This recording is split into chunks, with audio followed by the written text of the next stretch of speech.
अस्सलाम वालेकुम जी। मैं हूं ज़िया बलोच। सामीन, जब हम वीलॉग करते हैं, ख़ास तौर पे मैं कर रहा हूं, तकरीबन एक साल से ज़्यादा अरसा हो गया और मैं वीलॉग कर रहा हूं। उससे पहले मैं कम से कम 20-25 साल से कॉलम लिख रहा हूं। तो जब हम कॉलम लिखा करते तो एडिटोरियल रोल आ जाता था। वो जनाब जो एडिटर होता था वो कहता था, यार ना करो यार, इतने पंगे ना लो, ये लफ्ज़ ना लिखो। खैर वो खुद ही कतबरीद हल्की फुल्की कर देता था। कभी हम उनसे लड़ते, कभी झगड़ते, कभी वो कहता अच्छा यार ये छाप देते हैं। कभी कभी कॉन्सिक्वेंसेस का सामना भी करना पड़ जाता था। लेकिन जब से बोलना शुरू किया तो ऐसे में भी हमें दो तरफ से एक तंबीह भी हो रही है और एहतियात का मशवरा भी दिया जा रहा है। जो अपने दोस्त अहबाब होते हैं, दीगर बहुत सारे लोग तकरीबन मुझे रोज़ाना कांटेक्ट करते हैं और मुझे कहते हैं कि बलोच साहब आप ख्याल करें यार, इतना भी आगे ना जाएं यार, बड़ा मुश्किल वक्त है यार, आपको परेशानी का सामना करना पड़ सकता है, किसी मुश्किल में पड़ सकते हैं, कोई इम्तिहान में डाला जा सकता है। खैर मैं उनकी मोहब्बत का शुक्रिया अदा करता हूँ और उन्हें कहता हूँ जी मैं ठीक है जी, मैं बड़ा एहतियात करूँगा। सिर्फ बात यहाँ तक नहीं है, बल्कि जो जिन लोगों के हवाले से हम बात करते हैं उनका भी मैसेज आ जाता है। वो कहते हैं जी आप अब लाइन क्रॉस कर रहे हैं, अब रेड लाइन क्रॉस कर रहे हैं, आप ये कर रहे हैं, अब इससे आगे ना जाएं वरना ये हो जाएगा और वो हो जाएगा। खैर हम तो कभी इशारों कुनायों में, कभी खुलेआम, कभी छुप कर, हम तो हक और सच बात करते रहते हैं। लेकिन गुज़श्ता रोज सुप्रीम कोर्ट ने इनके तमाम जो काले करतूत हैं जी उनका पर्दा चाक कर दिया है और ऐसी ऐसी बातें कह दी हैं, वो रिमार्क्स दे दिए हैं कि अंदाजा होता है कि शायद ये हकायक ही हैं। ये क्या मामलात थे जनाब? ये दो केसेस थे। एक तो था डीएचए का केस था और दूसरा 9 मई की जमानतों के हवाले से केस था। और उसमें पहला जो बेंच था वो जस्टिस काजी फाइज ईसा की सरबराही में था और दूसरा जो केस था वो था जस्टिस जमाल खान मंदोखेल की क्यादत में। अच्छा, अब जो पहला बेंच था जिसने जनाब डीएचए के हवाले से रिमार्क्स दिए हैं वो बड़े शानदार हैं और मैं चाहता हूं कि मैं कम से कम आपको पढ़कर ही कम से कम सुना दूं। यह है जनाब के सुप्रीम कोर्ट में जस्टिस काजी फाइज ईसा की सरबराही में बेंच ने हाउसिंग सोसाइटी की जमीन की मुंतकिली के केस की समाअत की। अच्छा जी, अब इसमें जनाब चीफ जस्टिस ने दरियाफ्त किया कि यह डीएचए की कानूनी हैसियत है क्या। उन्हें बताया गया कि ये 2005 में सदारती रेफरेंस के जरिए डीएचए डिफेंस हाउसिंग अथॉरिटी का क्याम अमल में लाया गया था और इसका मकसद था कि जो पाक फौज के शोहदा हैं उनके लवाहिकीन को प्लाट दिए जाएं और दूसरे जो पाक फौज की जख्मी हो जाते हैं जंगों में उनको प्लाट दिए जाएं। इस पर जनाब चीफ जस्टिस ने पूछा कि अच्छा ये सिर्फ जो शोहदा हैं या उनके जो लवाहिकीन हैं सिर्फ उन्हीं को प्लाट दिए जाते हैं, बाकी किसी को नहीं दिए जाते?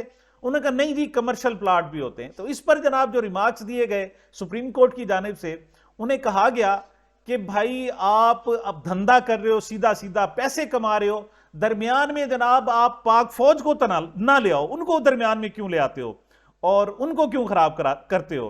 अच्छा, जिस पर चीफ जस्टिस ने रिमार्क्स दिए कि डीएचए वाले सीधा सादा धंधा कर रहे हैं, पैसा कमाना है तो कमाएं, शहीदों को बीच में मत लाएं। चीफ जस्टिस ने मजीद कहा कि ये शोहदा के नाम के पीछे छुपकर धंधा चला रहे हैं, शोहदा का नाम इस्तेमाल करके उनके नाम पर पैसा बना रहे हैं। आप इनकी इज्जत ना करें, सिर्फ पाक फौज के शोहदा की इज्जत करेंगे। देखें, बहुत बड़े रिमार्क्स हैं। ये जो पाक फौज के नाम पर धंधा कर रहे हैं इनकी इज्जत करने की कोई जरूरत नहीं है। हम सिर्फ पाक फौज के शोहदा की इज्जत करेंगे और किसी का नहीं करेंगे।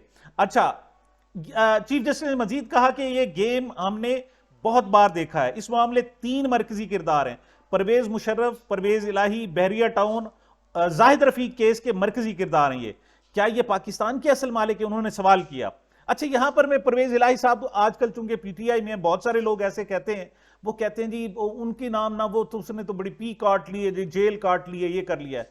तो जेल काट लेने से आपकी जो पूरी जिंदगी होती है क्या उस पर पर्दा डाल दिया जाता है? नहीं, वो याद तो आती है। ठीक है, आप अभी तो आप आगे रोल प्ले करेंगे, अभी तो आप जेल में मौजूद हैं और माशाल्लाह आपको तमाम फैसिलिटीज भी दी गई हैं, सब कुछ दिया गया है, लेकिन आप चलेंगे तो आगे पता चलेगा। अच्छा, चीफ जस्टिस काजी फाइज ने सवाल किया कि वजीर आला कौन होता है जमीन अलाट करने वाला? क्या वजीर आला का इख्तियार है? ईस्ट इंडिया कंपनी ने ऐसा नहीं किया जैसा वजीर आला कर रहे हैं। ये लोग बहुत ताकतवर हैं उन्होंने ये सब खरीदा हुआ है। अच्छा, ये चीफ जस्टिस साहब ने ये मामला लाइव चलाने का भी बाकायदा हुक्म दिया है। अब देखें, इतने बड़े रिमार्क्स कि आप इनकी इज्जत ना करें, सिर्फ शोहदा की इज्जत करें। ये सुप्रीम कोर्ट ने मेरे ख्याल में इस मौके पर तो सिर्फ यही कहा कि जी पाक फौज के जो शोहदा हैं उनके नाम पर कारोबार हो रहा है। मैं ऐड करता हूं, मैं असल में सिर्फ इतना नहीं है, पाक फौज के नाम पर इक्तदार पर कब्जा किया जा रहा है, पाक फौज के नाम पर आइन तोड़ा जा रहा है, पाक फौज के नाम पर मुखालफीन पर तशद्दुद किया जा रहा है, पाक फौज के नाम पर और शोहदा के नाम पर जमहूरियत से खिलवाड़ किया जा रहा है। और अगर कोई एहतजाज करता है, कोई बात करता है, तो उसे कहते ओहो जी पाक फौज के मुखालिफ हो गए। ये सबसे पहले परवेज मुशर्रफ नहीं, उससे पहले ज़ियाउल हक ने किया था। उसने कहा था जी इस्लाम चाहिए, जी कौन है जिसे इस्लाम ना चाहिए, तो फिर मोहर लगाओ जनाब ज़ियाउल हक पर। भाई ज़ियाउल हक का इस्लाम से क्या ताल्लुक? अब यहां बात की जाती है जनाब, हां जी पाक फौज शोहदा की इज्जत करते हैं, जी बिल्कुल करते हैं, तो जनाब आए मुस्लिम लीग नून को वोट दें। भाई क्यों वोट दें? उनकी हुकूमत, उनकी जाली हुकूमत को कबूल कर लें, क्यों कर लें भाई? उसकी वजह क्या है? ऐसे ही जनाब एक मुकदमा और है, और ये जो बेंच था, ये 9 मई के वाकयात के हवाले से एक बेंच था, और उसमें जनाब 5 मुलजमान की दरखास्त जमानत थी। अच्छा, सुप्रीम कोर्ट ने 9 मई वाकये की समाअत के दौरान पुलिस और प्रोसिक्यूशन की नाकिस तफ्तीश पर उन्हें आड़े हाथों ले लिया और बाद में 5 मुलजमों की जमानत भी मंजूर कर ली। अच्छा, मुलजमान थे, उनका नाम उवैस है जी, सैफुल्ला है, नसरुल्ला है, कामरान है और वक्कास है। इन पर हमजा कैंप रावलपिंडी हमले समेत तोड़ फोड़ का जो इल्जाम है। अच्छा, जस्टिस जमाल मंदोखेल ने सवाल पूछा कि क्या रैली निकालना या सियासी जमात का कारकुन होना जुर्म है? तलबा यूनियन और सियासी जमातों पर पाबंदियां लगाने से ही आज ये बर्बादी हुई है। क्या है कि आप जब लोगों को बोलने नहीं देते तो फिर वो निकलते हैं, फिर वो अपनी लिमिट भी क्रॉस कर लेते हैं, जैसे 9 मई को कुछ जगहों पर लिमिट क्रॉस की गई। अच्छा, उन्होंने सवाल पूछा कि क्या एक हेड कांस्टेबल के बयान पर साबिक वजीर आजम को गद्दार मान लें? खुदा का खौफ करें, ये किस तरफ जा रहे हैं? जस्टिस हसन असर रिजवी ने सवाल पूछा कि मुलजमान के खिलाफ क्या शवाहिद हैं, क्या सीसीटीवी कैमरों से शनाख्त हुई है? तो उन्हें कहा जी नहीं जी, इस पहलू पर तो हमने गौर नहीं किया, और कुछ ने कहा जी गुम हो गए। अच्छा, इस पर जनाब पंजाब हुकूमत के वकील ने कहा कि मुलजमान ने ISI कैंप पर हमला किया। इसके जवाब में क्या था? जैसे जमाल खान मंदोखेल का कहना यह था कि ऐसा सियासी खेल सियासी मैदान में लड़ें, अदालतों में सियासी लड़ाई ना लड़ें। FIR में दहशतगर्दी की दफात लगाने पर जस्टिस जमाल मंदोखेल ने सरजनिश की। उन्होंने कहा कि आपको फिर इल्म ही नहीं है कि दहशतगर्दी क्या होती है। उन्होंने बताया गया कि 9 मई को सिंपल किस्म का एहतजाज था, यह दहशतगर्दी नहीं थी।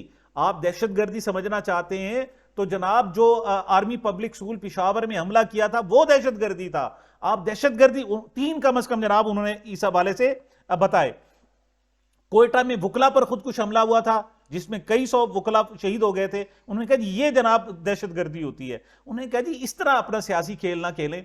और उन्होंने जनाब वकील पंजाब हुकूमत ने अदालत को आगाह किया कि स्पेशल ब्रांच लाहौर का एक हेड कांस्टेबल भी गवाह है, जिस पर जस्टिस जमाल मंदोखेल ने कहा कि वाकया रावलपिंडी का है और गवाह लाहौर का है। सुभान अल्लाह, क्या हो रहा है? तो जनाब ये बड़ी तफसील से जनाब उन्होंने एक केस को सुना और बाद में जनाब उनको उनकी जमानत भी दे दी। अच्छा, आगे जनाब बड़े अजीब सी है कि मुलजमान दुकानें बंद करके जा रहे थे, रास्ते में फंस गए, जिस पर उनको गिरफ्तार कर लिया गया। अच्छा, अजीब से दहशतगर्द मुलजमान है कि उनकी बाकायदा दुकानें और वो आकर दुकानदारी करते हैं, सारा दिन वहां बैठे रहते हैं। ये तो बड़े जबरदस्त किस्म के दहशतगर्द हुए ना। तो बात यह है कि 9 मई का जो चूरन है हम 11 महीने से बेच रहे हैं, 11 महीने से बेच रहे हैं और खूब बेच रहे हैं। अब जब भी हुकूमत कहती है ना, वो कहते हैं हम 9 मई के मुलजमों को नहीं छोड़ेंगे, मतलब ये होता है कि हम जनाब अपने सियासी मुखालफिन को नहीं छोड़ेंगे। सबको पता है, मैं कहता हूं कि चीफ जस्टिस साहब को भी पता है, सुप्रीम कोर्ट, हाई कोर्ट, सबको पता है, लेकिन क्या होता है कि हम इसकी हिम्मत नहीं करते। ये पहली दफा है कि चीफ जस्टिस साहब के मुंह से भी बाकायदा सुना है कि वो भी कह रहे हैं कि यार सियासी जमात का कारकुन होना कोई जुर्म नहीं है, रैली निकालना जुर्म नहीं है। आप बताओ तो सही वो बम कहां है? मतलब जस्टिस जमाल खान मंदोखेल ने कहा कि बताएं वो बम जो आप कह रहे हैं जी इन्होंने बम इस्तेमाल किए, वो बम कहां है? उन्होंने कहा जी इस पर तो गौर ही नहीं किया, हमने जनाब कहां से लाए थे? उन्होंने कहा जिसका भी पता नहीं है। तो उन्होंने कहा जी ये जो सियासी कारकुन आकर एहतजाज करते हैं उसको आप उन्होंने दहशतगर्दी पर बड़ा मतलब नाराज हुए। और मैं समझता हूं जनाब ये जो केस है ये एक पहला जनाब कतरा है, जिसे कहते हैं ना बारिश का पहला कतरा, और इसने सबकी ऐसे धज्जियां बिखेर कर रख दी हैं। और वो जो सियासत हो रही थी, पाक फौज के शोहदा के नाम पर सियासी मुखालफिन को कुचला जा रहा था, जमहूरियत की ऐसी तैसी की जा रही थी, उन्होंने आकर इसको क्लियर किया, पहली मरतबा डिफ्रेंशिएट किया। उन्होंने कहा जी कि अपने शहीदों को अलहदा रखें, सियासत को अलहदा रखें। और आपने शहीदों के नाम पर इस वक्त एक पूरी की पूरी सियासी प्रोसेस को तबाह करके रख दिया है। जमहूरियत आपके बिल्कुल डाउन लेवल पर है और कोई उस पर पूछने वाला नहीं। आखिरी बात मैं एक और भी कहूंगा कि जनाब चीफ जस्टिस साहब ने बड़े अच्छे रिमार्क्स दिए हैं। जब इस किस्म के रिमार्क्स देते हैं तो कौम की तरफ से उनसे मोहब्बत पैदा होती है। वो कहते हैं वाकई यार आप दुरुस्त कह रहे हैं। अब चीफ जस्टिस साहब को यहां तो सारी सूरत हाल नजर आ जाती है, ओवरऑल उन्हें क्यों नजर नहीं आती। आज एक केस में जनाब सुप्रीम कोर्ट में रिमार्क्स गए और उसमें उन्होंने कहा गया कि जी एक उम्मीदवार है और उसको इलेक्शन लड़ने के लिए जनाब आप क्यों नहीं इजाजत दे रहे। तो उस पर रिमार्क्स थे कि आप टेक्निकल बुनियादों पर आप उनको क्यों रिजेक्ट कर रहे हैं। तो मैं पूछना चाहूंगा जस्टिस काजी फायज ईसा साहब से कि चीफ जस्टिस साहब, आपके पास एक बल्ले का केस आया था और उस वक्त ये लोग धाड़े मार मार कर आपसे दरखास्तें कर रहे थे कि खुदा के लिए इस तरह जमहूरियत को डेरेल ना करें, इससे बड़ा जुल्म होगा, ज्यादती होगी, बहुत परेशानी होगी। और ऐसा ही केस दूसरी जमात का आया, 20,000 रुपये जुर्माना किया और उसे इलेक्शन लड़ने की इजाजत दे दी। यहां आपने तमाम तर सूरत हाल, हालांकि आपको इल्म में था, लेकिन आपने बल्ले का निशान छीन लिया, जिससे जमहूरियत को इतना नुकसान शायद 70 वर्षों में नहीं हुआ होगा जितना उस वक्त रात के 11 साढ़े 11 बजे सुनाए गए आपके इस फैसले से हुआ था। बाकी चीजें तो आपको समझ आती है, यहां नहीं आती। लेकिन खुदा के लिए अगर आप अवाम की तर्जमानी करेंगे, आप हक की बात करेंगे, सच बात करेंगे, तो फिर हमें एहसास होगा कि बाकी सुप्रीम कोर्ट भी हमारी अपनी है, चीफ जस्टिस साहब भी हमारे अपने हैं और बड़े अच्छे मुंसिफ है हमारे। जब आप आंखें बंद कर लेंगे और बवक्ते जरूरत ही आपको इंसाफ याद आएगा, तो फिर इस पर मातम ही किया जा सकता है, कुछ और नहीं। तो जनाब ये मेरी अब तक की गुजारिशात थी। मुझे मेरे इस चैनल को अपनी मोहब्बतों और दुआओं में याद रखिएगा। मिलते हैं छोटे से वक्फे के बाद।